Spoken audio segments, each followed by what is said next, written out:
option available to you. And just take them to the Thunderdome if you want to, right? It's something that can really work out here.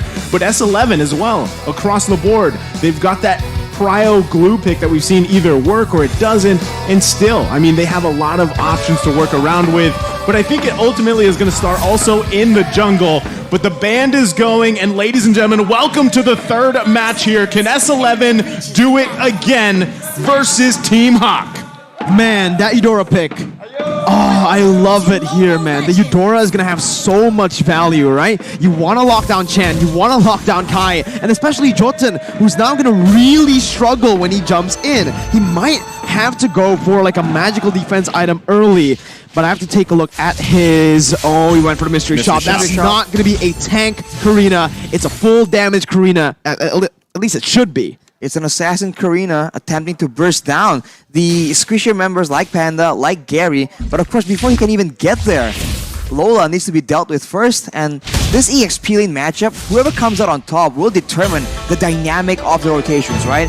Because at any point, if during the course of a fight, a Yuzong shows up with the full combo, with a Petrify, that is just dangerous. And Glue can also wreak havoc. So that is a huge factor in deciding who has the upper hand. For now. Yeah, I think right now, you know, Team Hawk gives the Lith Wanderer away. They don't want to really chance it because early on, without, you know, the Way of the Dragon, without the ultimate even from Man here, it's tough, right? Flicker in, though. Yeah, unfortunately, when you are concealed on Leslie, that second ability, the stun from Man, won't come out. So he actually kind of miscalculated. He should have used the first ability to just reveal him first. Was out of range by the time he realized. So, again, a bit of a misplay. That's a flicker burn, but chance going to be taken low, taken down even here. What a rotation. Use the Purify, but hey, that's the damage, just melting him down. You can't purify damage, my guy. That is the best crowd control, right? Death. You can't. That is the best crowd control. So, it seems like Team Hawk, despite the reputation for being more adaptive, they have taken matters into their own hands, but S11 still has control in that turtle pit. Slick movement by Kai, man. I mean, at this point, that little early first blood from Team Hawk should set themselves up for a decent turtle take here. As S11 is going to start it up, though. Black Dragon formed by Lola, zoning Jotun away. Has the Petrify, is going to be stunned up. Here's Jotun, jumps into the back line onto Min right now, and that's going to be the damage coming in. The burst was able to take Jotun down. Min's going to be taken low, has the flicker to get out as Man is jumping in. Gary finds retribution as he pops the top of the blaze. Man picking up a double kill as Gary just slides across the place, picking up his sword and getting out. That looks so messy, but the crowd control yet again prevails. Min was caught out of position. He has the Way of the Dragon, but he wasn't sure when and where to use it. So he was moving around, but because there's so many other tools available, because Lola was able to just push everyone away and wrestle control from S11 in the beginning, he was still able to get a very impactful presence in that fight. Team Hawk right now, they have the tools available. Can they push the tempo hard enough though? That is the main question. Because S11, they are still having a lot of crowd control, especially later on in the mid game with all the AoE. Well, you're asking if they can press the situation even further here. Again, Man on this Eudora pick, having those 2 kills, the last worship as well. The burst damage is already there, and it's going to be there even like harder at this early point in the game. Now, you can see already the focus too. S11 knows they got to focus on Panda. This is the key to victory here. So if they can pick up a kill here, kind of put pressure on gold lane constantly, that is one of the best case scenarios for them. Again, they want to allow Kai to do what he did in the first match, where he just unleashes mid to late game. Oh my god, Erwin got the stun on the wrong target. He hit the minion, and now it's the collapse over to punish them. Erwin mistapped on the minion, and it's going to be Man who picks up a killing spree too, bursting Jotun down. What a disaster for S11. It looked so good. They were about to domesticate the Panda, but it did not work out. The backup comes in, the knockups comes in. That is the power of crowd control. And we talked about that burst coming in from Man. This Eudora is deadly right now. And not to mention, if you focus too much onto Panda, Gary can still be a big factor, but Everyone's gonna get kicked back. He wanted to go for something here, has him on blast, but doesn't have the flicker, and it's gonna be Erwin who gets taken down. Gary picks up the kill, and it's another kill over to the Malaysian champions who are now in full control. Full control, 3.4K, 5K gold lead here.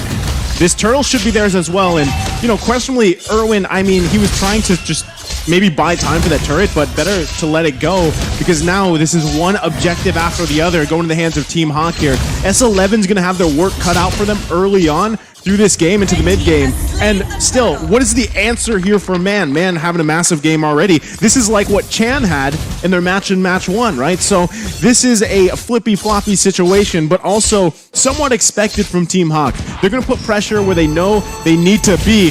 Min, though, it's going to be stunned up. That's about it, right? There's no real threat right now from S11 in terms of damage. Chan still needs to scale. Kai as well, but who doesn't need to scale? It's Man on the Eudora. That's an early game mage for a reason.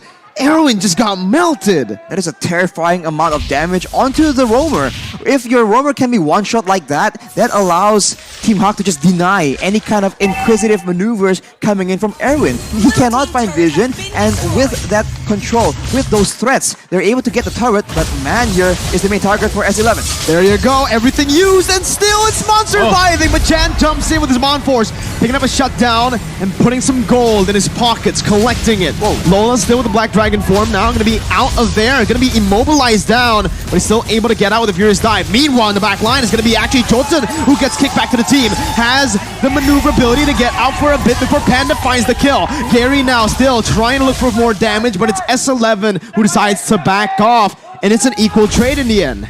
that could have been way worse, right? I mean, for either team there was a lot going on, but still, it was pretty much an even trade so far, and that's the thing. The thing about Team Hawk is the pressure from having a Eudora, the pressure from having a Cho is showing for S11. S11 has to work around this, right? But again, time could be in their favor if they can get to the point where mid-late game, they've got some farm. Kai hasn't died yet. This is very reminiscent, like I said, to previous game where we were kind of counting out Kai, but then he flipped the tables for S11 in the previous matchup. So this could still happen for them. True. And Chan as well. Chan, he needs to continue to build up. You saw the Zaman Force. If Team Hawk gets out of place, Zaman Force works so well to find the kills that you need with this Harith or even set up the rest of the team here. But already another turtle being worked on Team Hawk. They should be able to just secure this with a breeze. S11 going for a trade, it seems, but with only 2 members down here, it's still very vulnerable, and Team Hawk might just make a play here.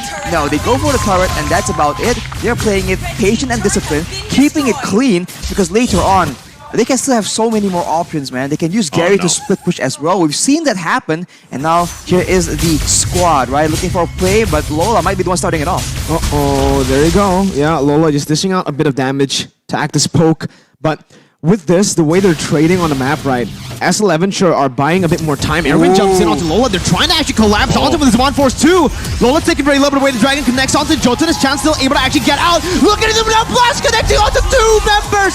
Mon still able to flicker out. Papadao gonna be knocked up. Chan still gonna be able to survive, but it's scary. Slicing and dicing with the help of Panda to get the damage done and to take Erwin and Chan down. Team Hawk now looking to capitalize as they are going to be able to take the mid lane tier 1. The snipe won't be enough, and that is what discipline gets you. S11, they saw Lola, they figured, let's go for that pickoff because they are in such desperate situations. But of course, they are able to secure the kill, but at what cost? Team Hawk has so many more dangerous members available, and look at the items right here. Panda, already with the corrosion sight and the golden staff. That is a lot of attack speed and a lot of utility that can be brought into the team. And Gary on this lane with the Berserker's Fury and the Windtalker. That's a lot of hits and by default a lot of crits as well. So they can't really let these members go around without getting crowd control, without threatening them with everything.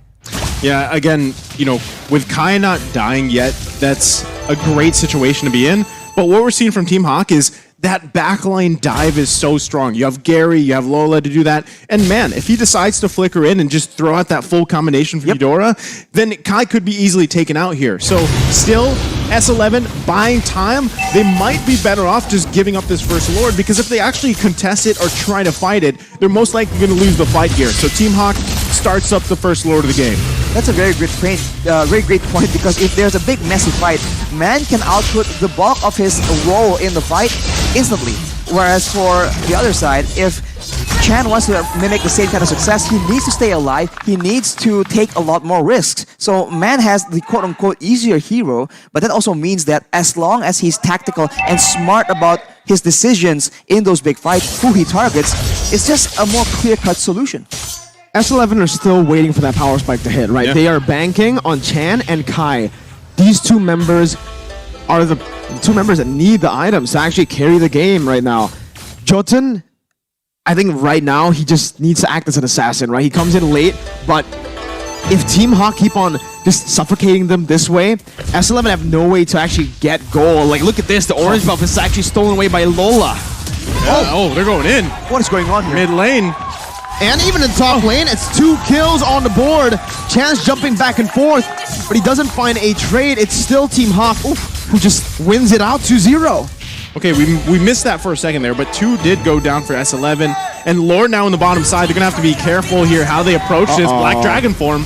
Papa Dog, nowhere to go here. Pops the split, trying to buy some time, but the damage comes through to really just melt him down. Chan, now with his on 4s, actually jumping onto the Furious Dive. Luckily, he did not get knocked up. He is going to be able to clear the Lord out.